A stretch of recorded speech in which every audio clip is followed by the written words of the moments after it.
వాస్తులో 3 ద్వారాలు ఉండొచ్చా అని చాలామందికి ఒక ప్రశ్న ఉందండి. 100% 3 ద్వారాలు ఉండకూడదు, 100% 3 ద్వారాలు ఉండొచ్చు. వీటికి గల కండిషన్స్ ఏంటి ఈ వీడియోలో తెలుసుకుందాం. సో గుర్తుపెట్టుకోండి, ఇక్కడ 2 టైప్స్ ఆఫ్ అంటే 2 ప్లాన్స్ లాగా ఇక్కడ డ్రా చేశాను, ప్లాన్ 1 అండ్ ప్లాన్ 2.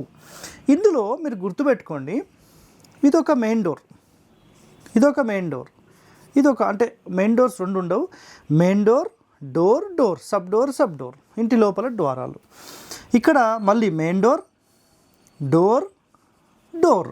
సో ఇట్లా ఈ రెండిట్లో 100% ఇది ఉండకూడదు, ఇది ఉండొచ్చు.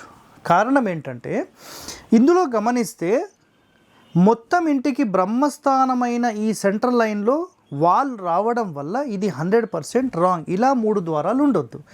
ఇక్కడ గమనిస్తే బ్రహ్మస్థానం డిస్టర్బ్ కాకుండా ఉంది కాబట్టి ఇది 100% ఉండొచ్చు. ఓకే, థ్యాంక్ యూ అండి.